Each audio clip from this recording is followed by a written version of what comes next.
Bonjour à toutes et à tous et bienvenue sur ce tuto consacré à GIMP. Alors de quoi allons-nous parler? Nous avions parlé aussi d'un sujet qui était très intéressant que nous avons exécuté, qui était le challenge. Et par rapport aux commentaires que j'ai reçus, par rapport à telle image qui m'avait été envoyée, il y a eu beaucoup de succès sur une image qui a été celle qui a été envoyée par Charlie, qui a été aussi un petit coup de cœur pour ma part, qui était cette image-ci. Vous voyez, on avait parlé des couleurs qui avaient été données par rapport à, ici au décor, le ciel étoilé, enfin non, c'est tous des petits flocons de neige, enfin vraiment, c'était très joli à faire. Donc, par rapport à ça, Charlie m'avait envoyé aussi l'image de base que je lui avais demandé, parce que j'ai dit, tiens, j'aimerais bien en faire un tuto justement de l'image qui avait eu le plus de succès. Donc, elle m'a envoyé l'image, que je remercie d'ailleurs, mais elle a fait bien plus que ça. Elle m'a envoyé aussi comment exécuter justement ce rendu. Donc, elle m'avait envoyé cette image-ci avec la description. Vous voyez, étape 1, patati patata, étape 2, et ainsi de suite. Ok, j'ai dit, c'est magnifique. Donc, nous allons essayer d'aller dans ce sens. Donc, par rapport à ça, elle m'a envoyé une image de base, qui est celle-ci. Alors, on regarde un peu. Vous voyez que l'image de base, ici, et en arrivant à cela, il y a un petit travail quand même. C'est pour ça, justement, que j'ai dit félicitations. Alors, on regarde un peu l'image et on voit qu'ici, elle a rajouté un sapin par rapport à la scène de départ, le Papa Noël, les boîtes cadeaux, ainsi de suite. Naturellement, je n'ai pas reçu le Papa Noël, je n'ai pas reçu le sapin, maintenant, libre à vous de rajouter tel et tel objet par rapport à la scène. Donc, voilà. Je m'aperçois que, par rapport ici à l'étoile qui se trouve au-dessus du sapin, l'image est plus haute que celle que j'ai reçue au départ. Donc, allons recadrer un peu cette image par rapport à ce que nous voulons en tirer. Alors, je vais ici dans l'objet découpage. Je vais supprimer les pixels découpés. OK. Je fais mon cadre. Je ne sais pas aller plus loin de toute façon. C'est bloqué. Voilà. C'est bloqué. Et je me dis, je vais un peu réduire, puisque je n'ai pas reçu le sapin, je ne vais pas en rajouter. Je vais réduire un peu ici sur la gauche, venir à peu près à l'extrémité de ce sapin-ci. Faire la même chose avec le cadre qui s'affiche et venir à peu près à l'extrémité de mon sapin de droite. Par contre, je vais augmenter le haut. Là, il me suffit de cocher ici « Autoriser l'agrandissement » et je vais agrandir mon image. Voilà, je fais un clic à l'intérieur. Et de cela, j'ai un canevas qui est ici. Je fais mon calque aux dimensions de l'image. Voilà, et je crée une copie pour laisser mon origine tranquille. Alors, aussi, je me dis, tiens, pourquoi pas commencer directement, parce que je regarde l'image, je vois qu'il y a un fond foncé. Allons mettre un fond d'abord foncé avec un calque en transparence. Je prends couleur de base, je clique sur la petite flèche pour mettre le noir en premier plan. Je prends mon pot de peinture et je l'applique dans mon calque que je fais descendre en dessous. OK. Allons voir maintenant ici les étapes que notre Charlie a exécutées. Étape 1, première modification de luminosité avec l'utilisation de la fonction couleur courbe. OK, allons faire cela. Donc, on revient sur la copie. Elle n'a pas parlé de faire de copie. Donc ici, moi, je le fais d'office. Alors, allons dans les couleurs et les courbes. À vous de jouer avec les nuances. Vous voyez, au plus, vous allez augmenter. Vous voyez, donc, je vais prendre ici le point de départ et je vais mettre ici à la moitié du carré en dessous. Voilà, je laisse comme celle-ci. Et je valide. OK, allons voir la seconde étape. Enfin, seconde modification des teintes et saturation avec la fonction couleur teinte saturation. OK, allons voir cela. Nous sommes bien toujours sur notre calque. Couleur, teinte et saturation. Alors, on peut jongler. Moi ici, je pense par rapport à la dernière utilisation. Voilà. J'ai augmenté la saturation et augmenter légèrement la teinte, vous voyez que si je diminue la saturation, ben, ça va devenir en noir et blanc. Voyez. Donc c'est pas le but recherché. Vous cherchez vos couleurs, voyez. Libre à vous. Hein. Moi je vais aller à 35 par exemple. Voilà. Je vais faire 35. Voilà. Et je fais valider. Voilà une bonne chose. Allons voir.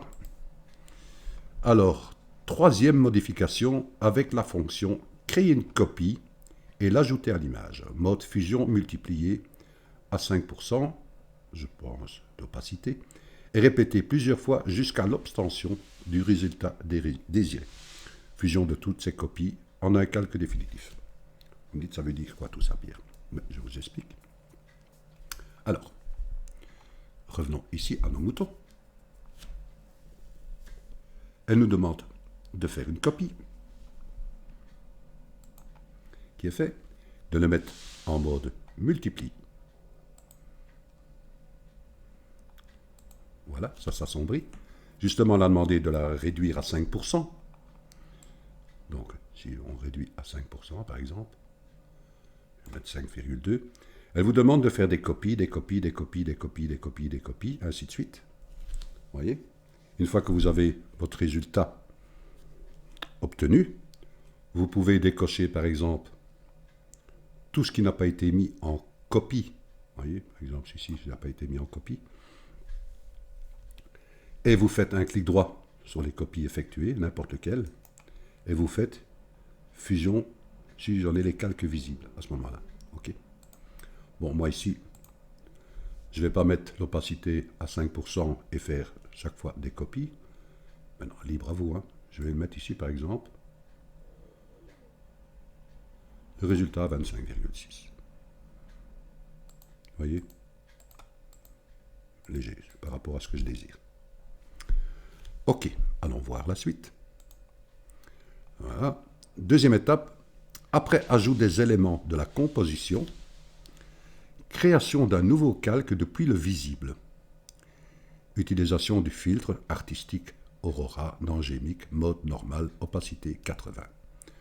Ce calque sert de base à la création des autres calques nécessaires pour l'éclairage de l'ensemble de la scène, compte tenu de l'assombrissement général ajouté par le filtre Aurora au mode lumière douce, opacité 50, fusion de grains, opacité 40, etc.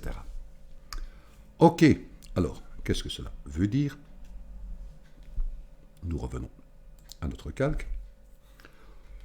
Après l'obtention, ici, des objets que nous désirons, je vais prendre par exemple celui-ci, je prends et je l'applique dans mon image qui se trouve là. Donc vous faites insérer tous vos objets, les avoir travaillés, hein, vous voyez comment ici ça a été mis en transparence, ainsi de suite. Votre Papa Noël, votre sapin, enfin, ainsi de suite. Une fois que ça a été fait, elle demande aussi de créer un nouveau calque depuis le visible. C'est-à-dire par rapport à toute la scène qui est là, vous aurez un calque qui attribue tous les objets en une seule image. D'accord, jusque-là? Et de là, elle demande d'aller dans Gmic. Filtre. Gmic. Voilà. D'aller dans Artistique et Aurora. Donc au départ, vous aurez ceci, puisque là j'ai réinitialisé. Vous aurez cette scène-ci. À vous de jongler par rapport à ce que vous allez voir. Vous voyez que je vais augmenter peut-être le flou ici, par exemple. Oui, je vais passer à 8,9. Je me dis pourquoi pas. Je fais OK. Donc, je demande de passer à 80%. Un exemple, pour voir un peu plus clair. Oui. Et de jouer avec les modes. Elle nous a parlé de mode lumière douce et mode fusion de grains. À vous de choisir. Vous pouvez passer en mode lumière douce. Oui, joli. Ou en mode fusion de grains. Naturellement, elle vous a dit en mode lumière douce 50%, fusion de grain 40%. Ben, réduire, par exemple, si je suis en fusion de grain, à 40%. Voilà un petit exemple. Ah, c'est joli. Maintenant, j'espère que c'est dans ce sens-là qu'elle en a parlé. Enfin, je l'espère. Sinon, tu me le remets en commentaire, Charlie. Ça me ferait plaisir. Donc, alors, regardons encore un peu l'image de base. On se voit qu'il y a un ciel qui a de la couleur dedans, et ainsi de suite. Vous voyez ? Ici, il y a des flocons de neige. Je vous mettrai dans le lien comment j'ai créé les flocons de neige. Vous allez voir, c'est très simple. Mais je ne le fais pas. Je vais simplement ici vous montrer un ciel étoilé. Et comment l'exécuter, justement. Pour les flocons de neige, vous allez voir, c'est très simple. Je vous montrerai le tuto dans le lien. Alors, revenons à nos moutons. Je me dis, ok, voilà une belle chose. Je reviens sur mon calque noir, par exemple, ici. Et qu'est-ce que je vais faire de cela? Mais je me dis, tiens, je vais appuyer sur la touche majuscule de mon clavier et je fais un clic ici pour obtenir que mon calque actif. Je me dis, je vais aller dans les filtres. Voilà. Je vais aller dans bruit. Je vais faire brouillage CIE. Fenêtre qui s'ouvre. Je vais ternir, mettre au maximum. Voilà. J'ai obtenu tout en noir. Je vais augmenter la luminosité à fond. Donner tous les points. Je vais diminuer la chrominance à 0 et la teinte à 0 pour ne pas donner de couleur dans les points. Pour avoir uniquement des points blancs. Ceci étant fait, je fais valider. Ok, je me dis comment faire ressortir ces points. Mais il me suffit de créer un calque. Voilà, je vais créer un calque en transparence. Voilà. Je vais aller chercher une couleur. Si je mets une couleur blanc, ben ça va éclater très fort. Ça va ressortir vraiment très fort les points. Mais je voudrais un peu les atténuer. Donc je vais aller chercher une couleur. Vous voyez, avec mon point ici. Je vais chercher une couleur grise. Vous voyez. Je regarde. Prendre cette couleur gris par exemple ici. Je vais même encore un peu diminuer par exemple. Voilà. Et je fais valider. Là, je prends mon pot de peinture et je peins en gris. Que vais-je faire de cela? Jouer avec les modes. Là, je vais aller dans les modes et je vais faire éclaircir. Booms. Vous voyez, au plus j'aurais mis mon calque gris en blanc, au plus il a fait ressortir ses points. Tout ça, c'est très joli. Que vais-je faire de cela? Ben, je vais aller ici maintenant dans les couleurs et jouer avec la luminosité et contraste. Et contraste. Alors, je vais d'abord diminuer ici la luminosité. Vous allez voir. Je vais la diminuer ici, très léger. Hein.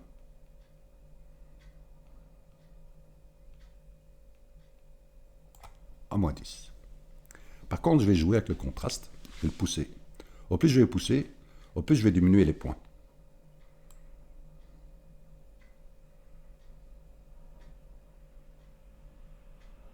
Je vais la mettre à 90. Vous voyez? OK. Donc, je diminue le contraste de ces points. Je fais valider. Oups, vous ne jetez pas sur le bon calque. Pierre. Je ne sais pas si j'ai... Ouais, c'est mon calque gris. Je reviens sur mon calque noir ici. Attention, Pierre, ce que tu fais. Là, je retourne dans les filtres. Dans les couleurs, par exemple. Désolé. Luminosité, contraste. Voilà. Luminosité. À -10. Et le contraste. Vous voyez la différence? C'est complètement différent.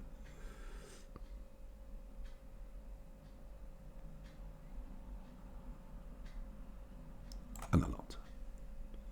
On n'a pas oublié de revenir sur votre calque noir. Donc le calque gris, c'est simplement donner la couleur pour donner la luminosité. Travaillez toujours sur votre calque noir. Et l'erreur est humaine. Donc je fais valider. Alors, que vais-je faire de cela? Mais vous voyez que j'ai des points qui sont plus blancs que d'autres. Voyez.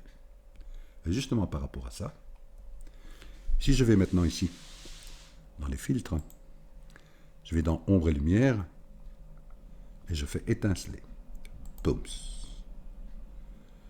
Que va-t-il se passer? Je vais jouer ici avec l'intensité de l'éblouissement. Vous allez avoir par exemple d'autres paramètres que moi, donc je vais pousser ici à 0,38 et je vais pousser par exemple densité des points à 15, je regarde.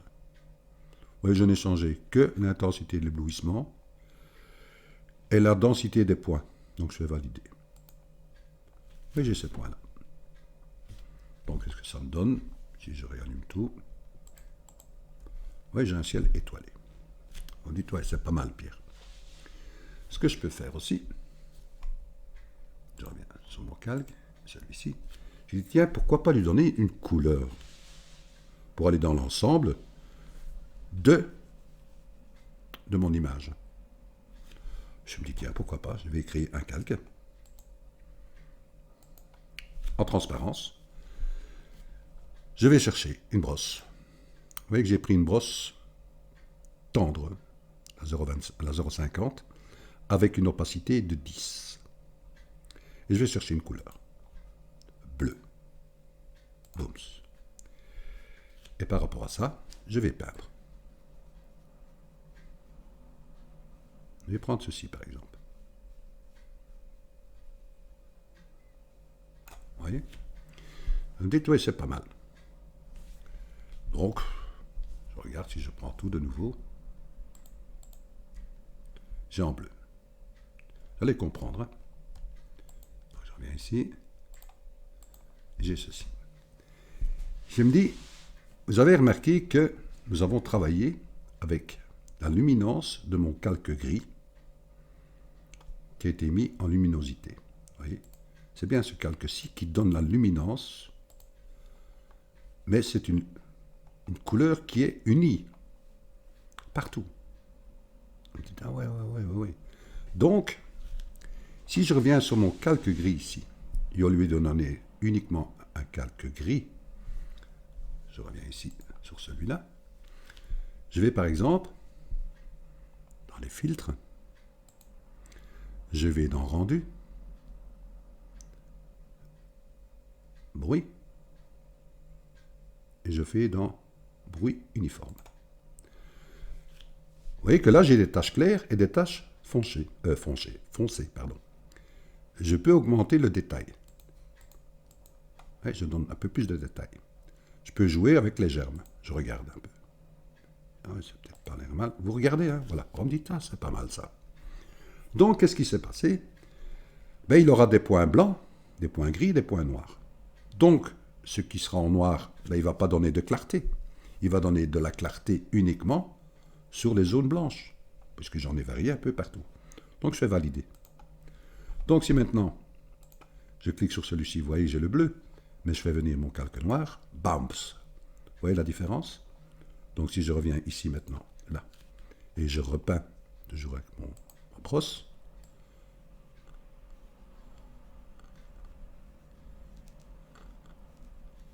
est-ce que ça donne ceci? Donc, c'est un exemple.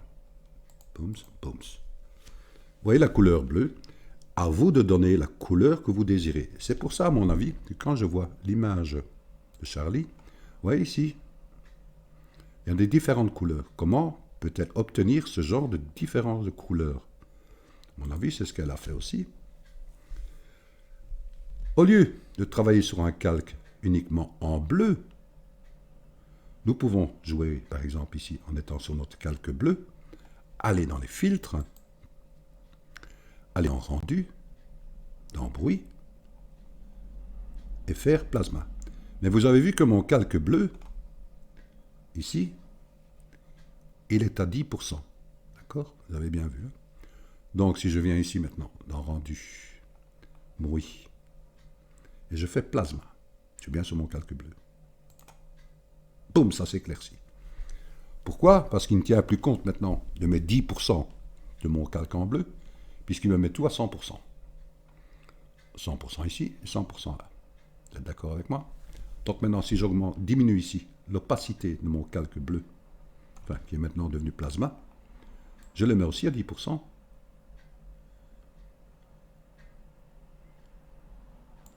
Vous avez ceci. Donc je fais. Vous pouvez garder cela, hein, ou vous pouvez changer le germe. Oui. Libre à vous. Vous dites, vous êtes satisfait avec celui-là? Vous faites valider. Vous pouvez encore jongler avec l'opacité.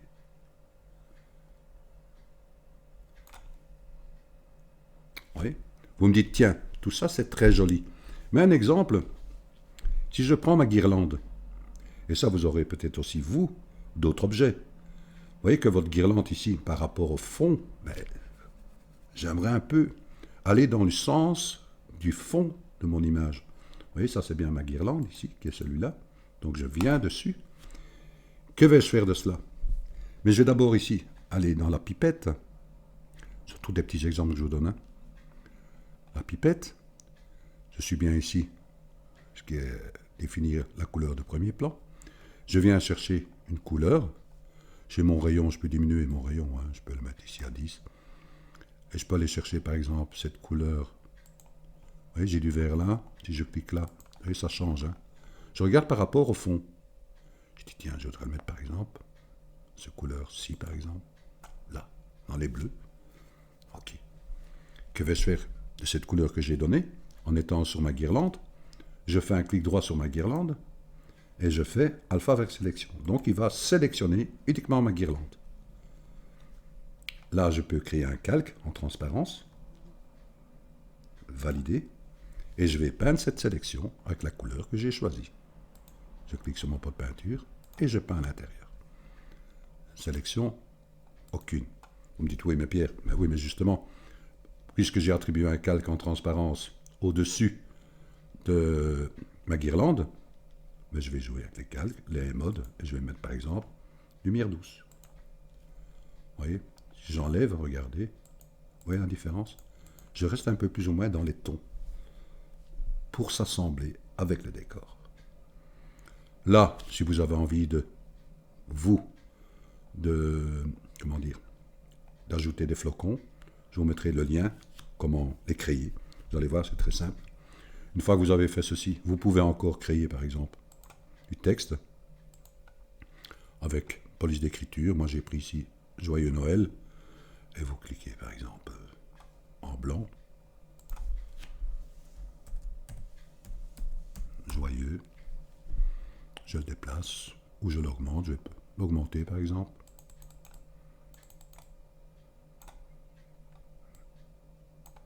Joyeux. Je le déplace là. Et je vais taper Noël. Que je déplace. Ici, par exemple. Juste à côté de la petite étoile.